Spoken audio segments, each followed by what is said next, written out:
여러분, 느린나무입니다. 제 이야기 한번 들어보시겠습니까? 제 나이 올해 67입니다. 중견 제약회사 회장이라고 하면 뭔가 대단해 보이나요? 사실 별거 없습니다. 30년 전 작은 약국으로 시작해서 꾸준히 키워왔을 뿐이죠. 그런데 어느 날이었습니다. 제 외동아들 석철이가 저에게 전화를 걸어왔더군요. 아버지, 제가 결혼하려고 해요. 석철이의 목소리에서 설렘이 느껴졌습니다. 그래, 축하한다. 상대는 누구신가? 제가 다니는 요가원 강사 유나라고 해요. 처음 정유나를 만났을 때 저는 뭔가 불안했습니다. 그녀의 눈빛이 계산적으로 보였거든요. 석철이만 바라볼 때와 저를 볼 때가 완전히 달랐습니다. 아버지, 저희 결혼 허락해 주실 거죠? 정윤아가 갑자기 물었습니다. 그야 물론이지만 서두르지 말고 천천히 생각해 보는 게 어떻겠나? 아버지, 무슨 말씀이세요? 저희 충분히 생각했어요. 석철이가 약간 화가 난 듯 말했습니다. 그날 이후 저는 며칠 동안 고민했습니다.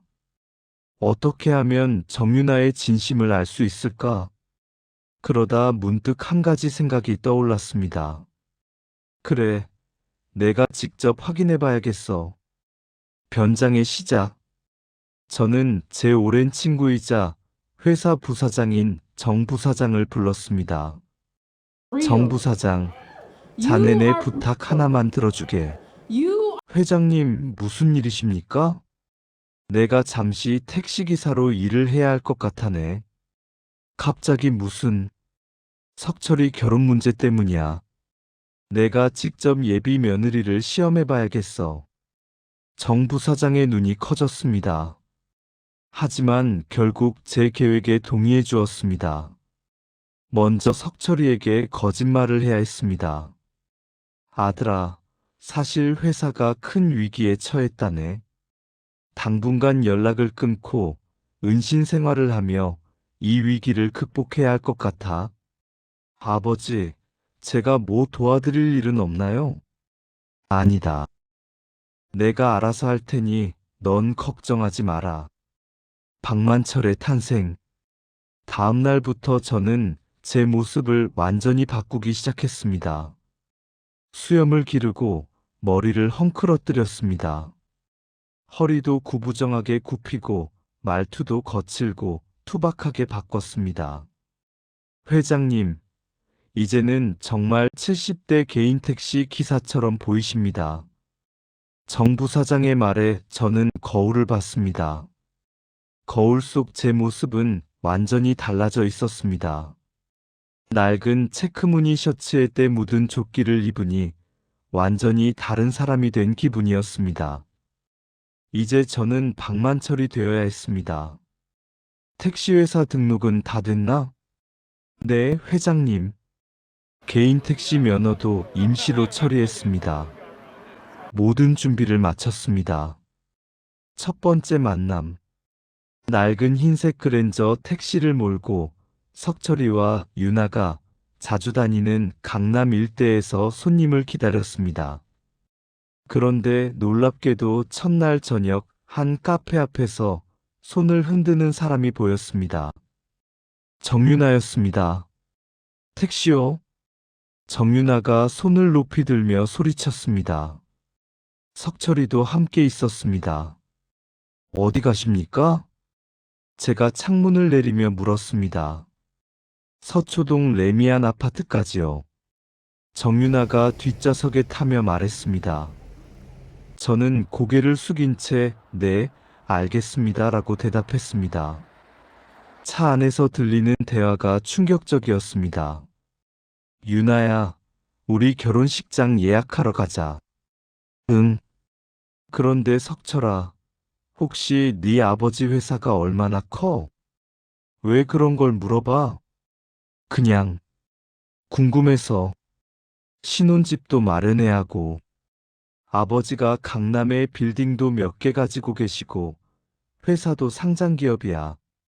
그 순간 정윤아의 목소리에서 묘한 만족감이 느껴졌습니다. 와, 정말 대단하다. 우리 정말 잘 됐네. 수상한 동선.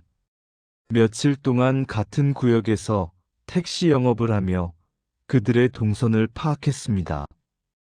그런데 이상한 점을 발견했습니다. 석철이가 없을 때 정윤아가 혼자 타는 택시들이 모두 같은 곳으로 향한다는 것이었습니다. 청담동의 한 고급 오피스텔이었죠. 어느 날은 정윤아가 제 택시에 혼자 탔습니다. 아저씨, 청담동 현대 아이파크까지 가주세요.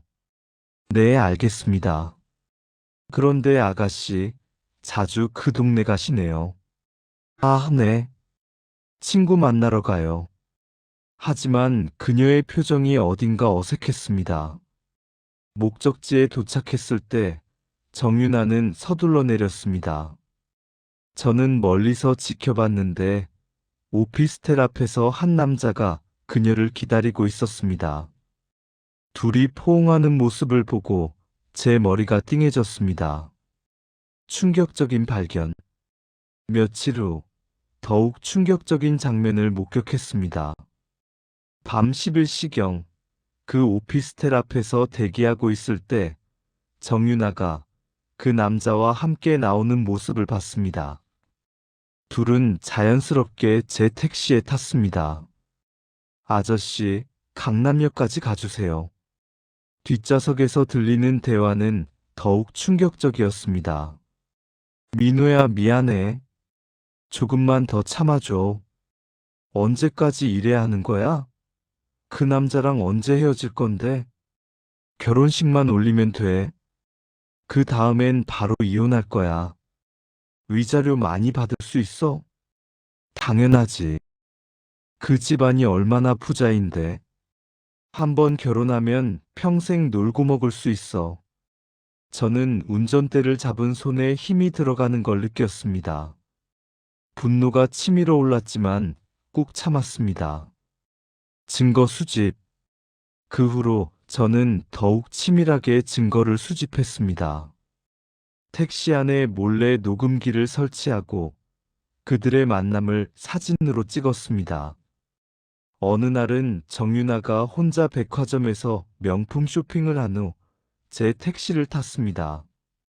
아저씨, 이 쇼핑백들 좀 트렁크에 넣어주세요. 네, 그러겠습니다. 물건이 참 많으시네요. 결혼 준비하려면 이런 것들이 필요해서요. 트렁크에는 수백만 원어치 명품들이 들어있었습니다.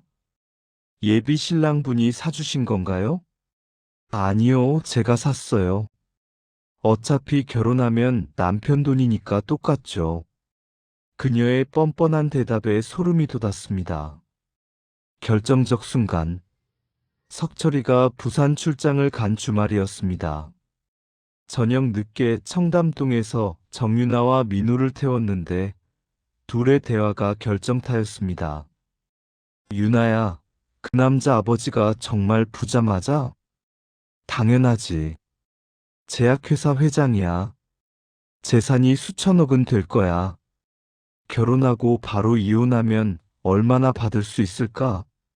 변호사가 그러는데 최소 100억은 받을 수 있대.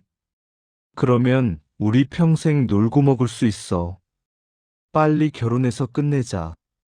더 이상 들을 수가 없었습니다. 그날 밤 모든 증거를 정리했습니다. 진실 폭로. 다음 날 석철이에게 전화를 걸었습니다. 석철아, 아버지야. 아버지? 어디 계세요? 목소리가 이상해요. 집으로 가자. 너에게 보여줄 게 있다. 대면의 시간. 석철이 집에서 정윤아와 함께 저를 기다리고 있었습니다. 어르신, 누구시죠? 정윤아가 의아한 표정으로 물었습니다. 저는 천천히 모자와 선글라스를 벗었습니다. 아, 아버지? 석철이의 눈이 커졌습니다. 그래, 아들아. 미안하다. 이렇게 속여서. 아버지, 어떡해. 왜 택시기사 차림으로. 너를 위해서였다. 저는 핸드폰을 꺼내 녹음 파일들을 재생했습니다. 결혼식만 올리면 돼. 그 다음엔 바로 이혼할 거야. 위자료만 100억은 받을 수 있을 거야. 정윤아의 목소리가 스피커를 통해 선명하게 흘러나왔습니다. 정윤아의 얼굴이 새하얗게 질렸습니다. 이건 오해예요.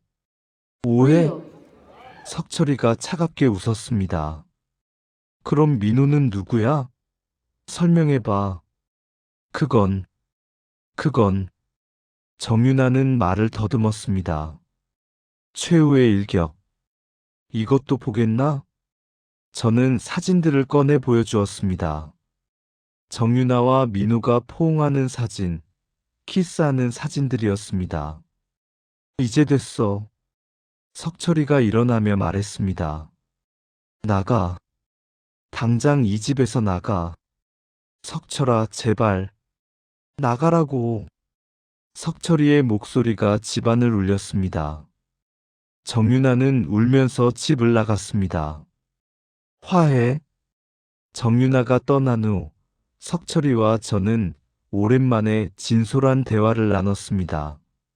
아버지, 택시기사까지 하시면서 정말 고생 많으셨어요. 아니, 아들아. 내 행복을 위해서라면 이 정도야 뭐. 하지만 이렇게까지 하실 필요는 없었어요. 내 유일한 아들의 인생이 걸린 일인데 아버지로서 당연한 일이지. 그날 밤 우리는 많은 이야기를 나눴습니다.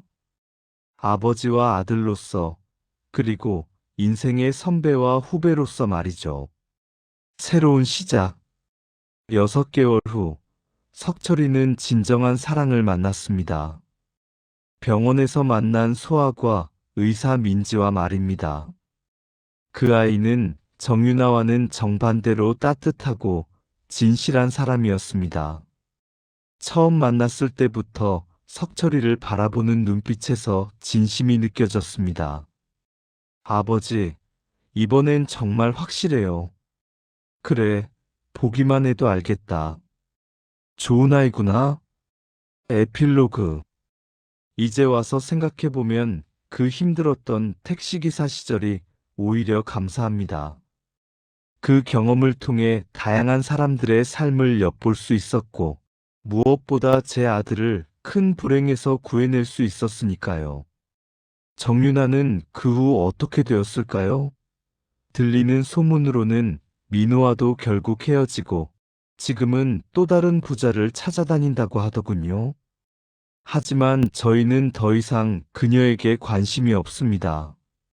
지금 우리 곁에는 진짜 가족이 된 민지가 있고 곧 손주 얼굴도 볼 수 있을 것 같거든요.